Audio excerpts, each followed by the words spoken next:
Hello there, everybody! My name is Miss Krista from the Booth Intimate Library, and I'm here for another story time. Today, I want to share with you one of my favorite stories, A Weekend with Wendell by Kevin Henkes.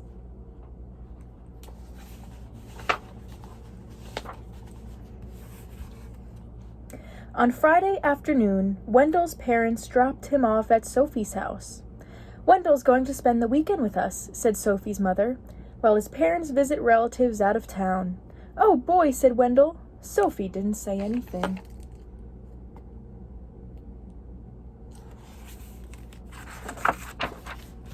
After a snack, Sophie helped Wendell carry his sleeping bag and suitcase upstairs. "Well, what are we going to do now?" asked Wendell. "Do you have any toys?" Sophie pointed to her toy chest. "Is that all you've got?" said Wendell. "I've got 1,000,000 times more than that. What else is there to do around here?"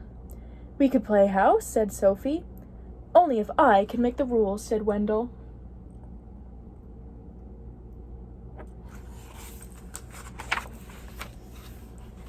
So they played house, and Wendell made all the rules. He was the father, the mother, and the 5 children. Sophie was the dog. Then they played hospital. Wendell was the doctor, the nurse, and the patient. Sophie was the desk clerk.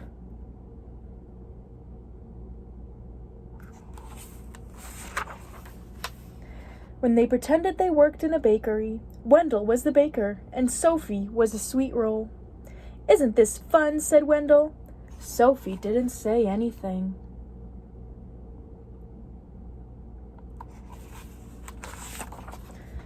At dinner, Wendell said that he was allergic to anything green, so he didn't have to eat his vegetables.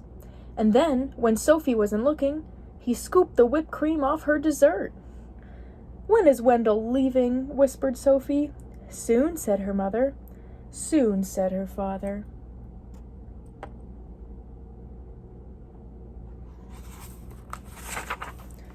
After Sophie's parents tucked Sophie in her bed, zipped Wendell in his sleeping bag, kissed them both, and turned off the light, Wendell grabbed his flashlight and shone it right in Sophie's eyes. "See you tomorrow," he said, smiling. Sophie shut her eyes. "I can't wait for Wendell to go home," she said to herself.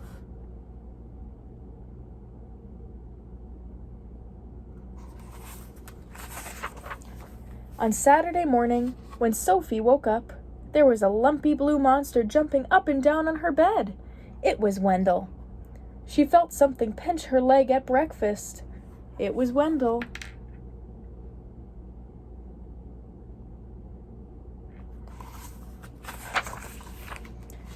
She heard scary noises coming from the broom closet. It was Wendell. Wendell used Sophie's crayons and left them on the porch so they melted.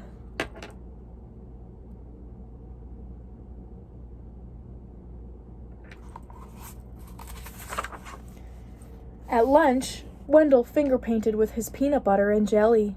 "Isn't this fun?" said Wendell. Sophie didn't say anything. "When is Wendell leaving?" whispered Sophie. "Soon," said her mother. "Soon," said her father.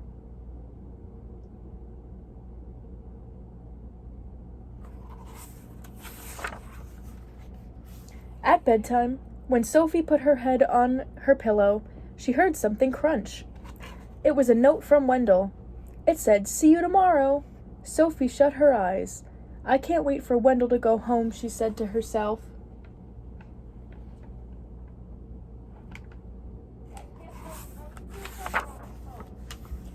Before Wendell's parents picked him up on Sunday morning, he tried to make a long-distance call.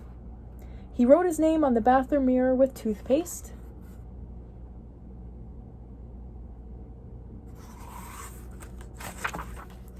And he gave Sophie a new hairdo with shaving cream. "Want to go outside to help me wash this off?" asked Sophie. "We could play firefighter." "Oh boy," said Wendell.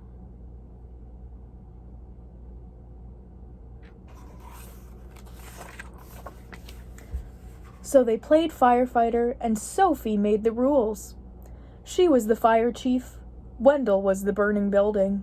"Isn't this fun?" said Sophie. Wendell didn't say anything. "Do I get to be the fire chief?" asked Wendell.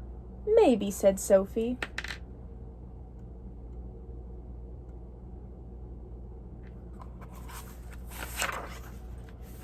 Soon, Wendell and Sophie didn't care who was the fire chief or who was the burning building.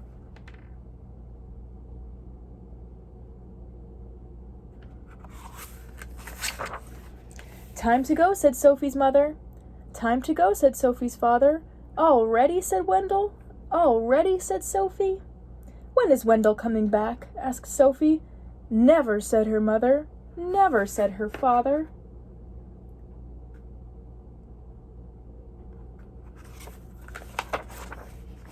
That afternoon, when Wendell unpacked his suitcase, he heard something crunch. It was a note from Sophie. It said, I hope to see you soon.